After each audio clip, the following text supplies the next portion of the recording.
ಅಸ್ಸಲಾಮುಅಲೈಕುಮ್. ಎಲ್ಲರಿಗೂ ನಮಸ್ಕಾರಗಳು. ಎಲ್ಲರೂ ಹೇಗಿದ್ದೀರಿ ಫ್ರೆಂಡ್ಸ್? ನಾವಿವತ್ತು ನೂರಾನಿ ಕಿಚನಿನಲ್ಲಿ ಶೇಂಗಾ ಕಾಳಿನ ಸಾರು ಮಾಡ್ತಾ ಇದ್ದೇವೆ. ಬನ್ನಿರಿ ಮಾಡೋಣ. ಈಗ ನಾವು ಶೇಂಗಾ ಕಾಳನ್ನು ಇಷ್ಟು ತೊಗೊಂಡಿದ್ದೇವೆ. ನಾವು ಇಬ್ಬರಿಗಾಗಷ್ಟು ಮಾಡ್ತಾ ಇದ್ದೇನೆ ರೀ. 10 ಸಲ ರಂಗೆ ಹುರಿದುಕೊಳ್ಳಿರಿ ಶೇಂಗಾ ಕಾಳನ್ನು ಈ ಟೇಪು. ಆನಂತರ ಖಾರಕ್ಕೆ ನಾನು 4 ರಿಂದ 5 ಮೆಣಸಿನಕಾಯಿಯನ್ನು ತೊಗೊಂಡಿದ್ದೇನೆ ರೀ. ಅದನ್ನು ಚೆನ್ನಾಗಿ ಹುರಿದುಕೊಳ್ಳಿರಿ. ಸ್ವಲ್ಪ ಎಣ್ಣೆ ಹಾಕಿರಿ, ಅದಕ್ಕೆ ಹಾಕಿ ಚೆನ್ನಾಗಿ ಹುರಿದುಕೊಳ್ಳಿರಿ. ಹುರಿದ ನಂತರ ಈ ಟೇಪು ಬರುತ್ತೆ ಮೆಣಸಿನಕಾಯಿ. ಆನಂತರ ನಾನು ಶೇಂಗಾವನ್ನು ತೊಗೊಂಡಿದ್ದೇನೆ ರೀ. ಅದು ಸಿಪ್ಪೆಯನ್ನು ಸ್ವಲ್ಪ ತೆಗಿತಾ ಇದ್ದೇನೆ ರೀ.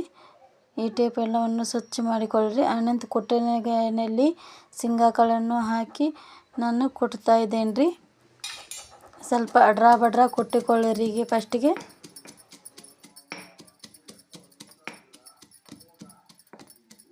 ಈ ಟೇಪ್ ಎಲ್ಲವನ್ನು ಚೆನ್ನಾಗಿ ಕುಟ್ಟಿರಿ ಸ್ವಲ್ಪ.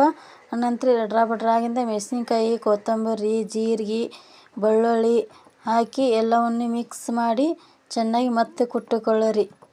ಸಣ್ಣ ಆಗೋ ತನಕ ರುಬ್ಬಿಕೊಳ್ಳಿರಿ ಎಲ್ಲವನ್ನು ಚೆನ್ನಾಗಿ. ಸ್ವಲ್ಪ ನೀರು ಹಾಕಿರಿ ಅದಕ್ಕೆ, ಅಂದರೆ ಜಲ್ದಿ ರುಬ್ತೈತಿ.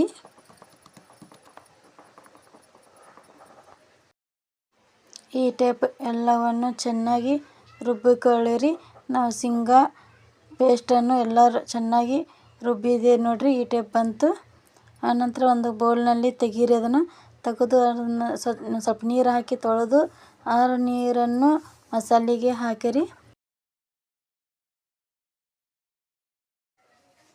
ನಾವು ಒಂದು ಪಾತ್ರೆಯನ್ನು ಬಿಸಿಗೆ ಇಟ್ಟಿದ್ದೇನೆ ರೀ.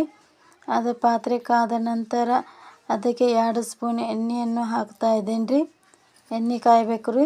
ಒಗ್ಗರಣೆ ಹಾಕ್ತಾ ಇದ್ದೇನೆ ರೀ. ನಾ ಈಗ ಅರ್ಧ ಸ್ಪೂನ್ ಸಾಸಿವೆಯನ್ನು ಹಾಕಿದ್ದೇನೆ ರೀ. ಸಾಸಿವೆ ಚಟಾಪಟ ಅಂತ ಸಿಡಿಬೇಕು ರೀ. ಆನಂತರ ಅರ್ಧ ಸ್ಪೂನ್ ಜೀರಿಗೆಯನ್ನು ಹಾಕ್ತಾ ಇದ್ದೇನೆ ರೀ. ಆನಂತರ ಅದಕ್ಕೆ ಕರಿಬೇವನ್ನು ಹಾಕ್ತಾ ಇದ್ದೇನೆ ರೀ. ಇದಕ್ಕೆ ಬೆಳ್ಳುಳ್ಳಿ ಉಳ್ಳಾಗಡ್ಡಿ ಏನು ಹಾಕೋದಿಲ್ಲ ರೀ. ನಾ ಸಾಸಿವೆ ಜೀರಿಗೆ ಕರಿಬೇವು ಅಷ್ಟೇ ಹಾಕ್ತಾ ಇದ್ದೀನಿ ರೀ. ಹಾಗಾಗಿ ಹಾಕಾದ ನಂತರ ಒಗ್ಗರಣೆ ಬಂದ ನಂತರ ನಾನು ಇದು ಮಸಾಲೆ ರುಬ್ಬಿಟ್ಟಂಥ ಮಸಾಲೆಯನ್ನು ಹಾಕ್ತಾ ಇದ್ದೀನಿ ರೀ. ಎಲ್ಲವನ್ನು ಹಾಕಿ ಚೆನ್ನಾಗಿ ಒಮ್ಮೆ ಮಿಕ್ಸ್ ಮಾಡಿಕೊಳ್ಳಿರಿ. ಮಿಕ್ಸ್ ಆದ ನಂತರ ನಾನು ಅರ್ಧ ಸ್ಪೂನ್ ಅರಿಶಿನ ಪುಡಿಯನ್ನು ತೊಗೊಂಡಿದ್ದೇನೆ ರೀ. ಅರಿಶಿನ ಪುಡಿ ಹಾಕಿದ ನಂತರ ರುಚಿಗೆ ತಕ್ಕಷ್ಟು ಕೆಂಪು ಉಪ್ಪನ್ನು ಹಾಕ್ತಾ ಇದ್ದೇನೆ ರೀ. ಹಾಕಿ ಎಲ್ಲವನ್ನು ಮತ್ತೊಮ್ಮೆ ಮಿಕ್ಸ್ ಮಾಡಿಕೊಳ್ಳಿರಿ. ನಿಮಗೆ ಇನ್ನೂ ಸ್ವಲ್ಪ ಜಾಸ್ತಿ ಬೇಕಂದರೆ ನೀರು ಇನ್ನೂ ಸ್ವಲ್ಪ ಜಾಸ್ತಿ ಹಾಕಿರಿ. ನಾನು ರುಬ್ಬಿಟ್ಟಂಥ ಮಸಾಲೆ ನೀರಿತ್ತಲ್ಲ, ಅದನ್ನು ಇನ್ನೂ ಸ್ವಲ್ಪ ಹಾಕ್ತಾ ಇದ್ದೇನೆ ರೀ. ನಾನು ಒಂದು 2 ಜನಕ್ಕೆ ಆಗಷ್ಟು ಮಾಡ್ತಾ ಇದ್ದೇನೆ ರೀ ಸಾರು. ನೀವು ಬೇಕಂದರೆ ಇನ್ನೂ ಸ್ವಲ್ಪ ಜಾಸ್ತಿ ಬೇಕಂದ್ರೆ ಇನ್ನೂ ಸ್ವಲ್ಪ ಜಾಸ್ತಿ ಶೇಂಗಾ ಕಾಳು ತೊಗೊಂಡು ಇನ್ನೂ ಸ್ವಲ್ಪ ನೀರು ಜಾಸ್ತಿ ಹಾಕಿ ಮಾಡಿರಿ. ಮುಚ್ಚಳನ್ನು ಮುಚ್ಚಿ 5 ನಿಮಿಷ ಕುದಿಲಿಕ್ಕೆ ಇಡೀರಿ.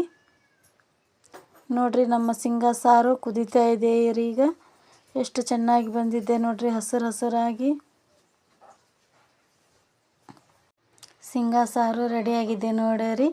ಇದು ಶೇಂಗಾ ಕಾಳು ಹಾಗೆ ತಿನ್ಲಿಕ್ಕಂದ್ರೆ ಈ ಟೇಪ್ ಸಾರು ಮಾಡಿ ತಿನ್ನಿರಿ. ದಿನ ಬೇಳೆ ಸಾರು ತಿಂದು ಬೇಜಾರಾದರೆ ಈ ಟೇಪ್ ಒಮ್ಮೆ ಸಾರು ಮಾಡಿ ತಿನ್ನಿರಿ. ಈ ಸಾರನ್ನು ಅನ್ನದ ಜೊತೆ ತಿನ್ನಿರಿ ಅಥವಾ ರೊಟ್ಟಿ ಜೊತೆನೂ ತಿನ್ನಿರಿ. ಭಾಳ ಟೇಸ್ಟ್ ಆಗಿರ್ತದೆ, ಚೆನ್ನಾಗಿ ಆಗುತ್ತೆ ರೀ. ನಮ್ಮ ವಿಡಿಯೋ ಇಷ್ಟ ಆದರೆ ಒಂದು ಲೈಕ್ ಮಾಡಿ, ಸಬ್ಸ್ಕ್ರೈಬ್ ಮಾಡಿ, ಕಮೆಂಟ್ ಮಾಡಿ, ಎಲ್ಲರಿಗೆ ಶೇರ್ ಮಾಡಿರಿ. ಧನ್ಯವಾದಗಳು.